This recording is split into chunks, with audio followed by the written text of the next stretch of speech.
थोर म्हणले सर्व वानर मंडळीला आनंद झाला याच्यात नवल नाही. कुणा कुणाला आनंद झाला? सुरुवातीला देवदेवतेने त्या ठिकाणी म्हणले पुष्पांचा वर्षाव स्वर्गीहून देव करिता ती. मग म्हणले एवढ्या आनंदामध्ये त्यांनी पुष्पवृष्टी खाली प्रभू रामचंद्रावरती सर्व वानर मंडळीवरती केली.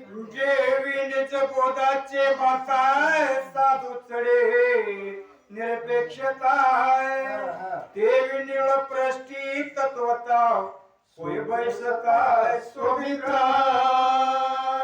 देवी त्याप्रमाणे म्हणले लक्ष्मणजी निळाच्या पाठीवर काय भाग्य थोर सर्व लक्ष्मणजीला पाठीवर घेण्याचं भाग्य थोर निळाला प्राप्त झालं. जन्म कोणत्या एवढीचा विचार करू नका. वानराची एवढी पाले खायले पण आपलं सर्वस्व झोपून कुणामुळे दिलं? कशासाठी?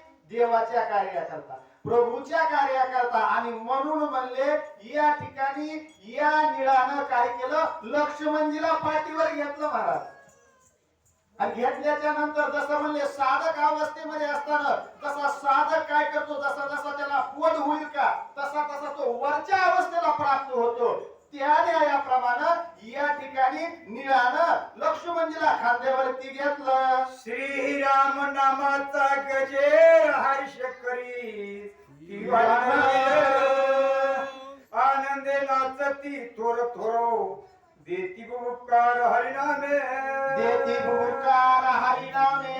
आनंद झाल्यावर हरीचंच नाम घ्यावं. बरोबर आहे का नाही? आज आनंदी आनंद इकडे तिकडे तिकडे चोहीकडे. मग असा आनंद झाल्यावर काय करावं? प्रभूचं नाव आलं पाहिजे आपल्या मुखाला. प्रभू रामचंद्र भगवान की जय. असा गजर सर्व वानर मंडळीनं केला. नृत्य करू लागले, नाचू लागले, उड्या हाणू लागले. माणसानं नाचावा पण कुठं?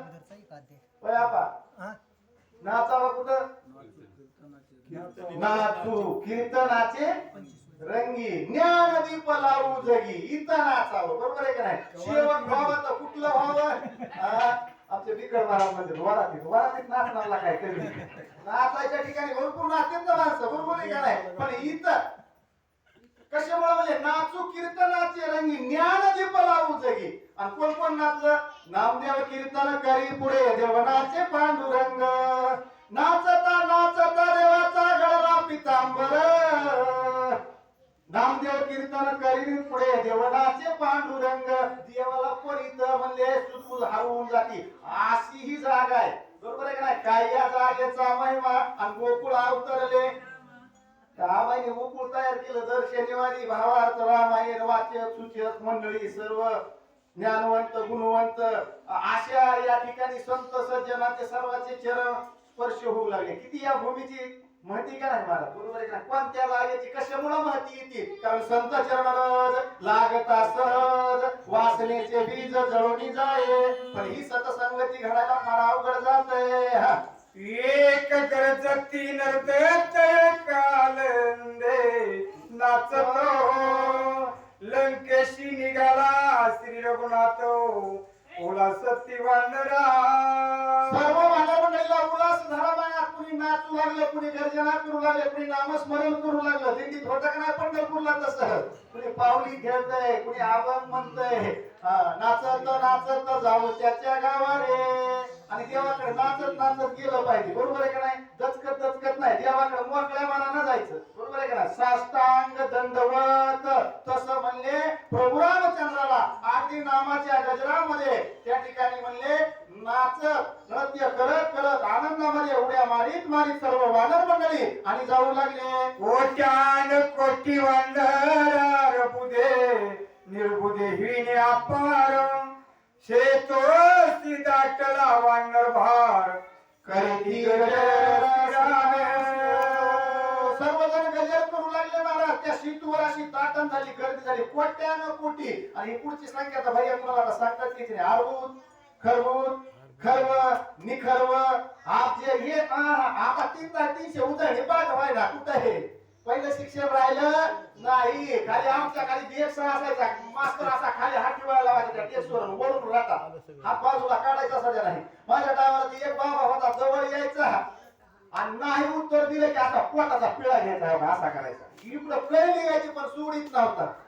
आणि जरा काही गरज केलं की घरच्याला म्हणायचं मास्तर काही झालं तरी पोरग नुसतं ठोका पण शिकलं पाहिजे. आताची माय म्हणती मास्तर माझ्या पोरला काय नाही होता हात लावायचं काम. आणि आता तर एक लग्न झालंय आपल्याकडे माय माझं पोरग इंग्लिश स्कूलला घालायचंय. बरोबर आहे का नाही? त्याच्या दप्तराचं त्याला वजन व्हायलंय तरी त्याला सकाळ सकाळ माय उठवीती डोळे चुळीत कुठं बसले त्याची त्याला मजा नाही तरी त्या गाडीत लावून देते इंग्लिश. अरे आपलं बघा माझा मराठाची बोल कौतुके अमृताही पैसा जिंके. बरोबर किती मराठी भाषा गोड आहे आपली. पण आपल्याला आपलं महत्व कळत नाही आणि आपण दुसऱ्याचं आपल्या अंगावर घेतल्याशिवाय राहत. आपली वेशभूषा पहा, आपली भाषा शैली पहा, आपलं राहणीमान पहा, आपले विचार पहा, आपली संस्कृती पहा. आपलं आपण लोपत चाललंय तरी त्याचा विचार करत नाही. सर्व वानर मंडळीला एवढा आनंद झाला महाराज आणि आनंदाच्या भरामध्ये सर्वजण ही कृती करत करत नामगंजरामध्ये प्रोग्राम चंद्राला शेतूबंधनावरून घेऊन जाऊ लागले. एक श्रीराम नामे नरती एक श्रीराम नामे गरजती एक श्रीराम नामामृत डुलती हाक देती श्रीराम नामे. कोणी प्रभू रामचंद्राचं त्या ठिकाणी नामस्मरण करत होते त्याचा आनंदामध्ये डुलत होते. काही नुसतं नाम कानावर पडले नाम अमृत. बघा बरोबर आहे का नाही? ही अमृत ज्यांच्या कानावर पडलं का म्हणले ते डुलत होते आणि डुलतच माणूस याच्यामध्ये. हे अमृत एकदा कानाला गोड लागू नाही लागलं का आणि एकदा जर याच्यात गुंतलं मुंगीला तुम्ही कितीही वाढा तिचं मुंडक तुटून निघाल पण ते साखरेचा दाणा तोंडातला सोडीत. ही भावार्थ रामायणाची गोडी. कुठला माणूस कुठे होईल रामायण म्हणलं का निघलाच. बरोबर आहे? त्याचं कारण एक असते महाराज ही अंतराची गोडी एकदा लागली का आणि देव तेच करतो अंतराची घेतो अंतरीची घेतो गोडी पाही जोडी भावाची. आणि मग ही गोडी या वानर मंडळीला लागली. कुणी राम नाम गर्जना करू लागलं, कुणी कानावर पडलेला नाम सेवन करू लागला, कुणी हाका मारू लागला प्रभो रामचंद्र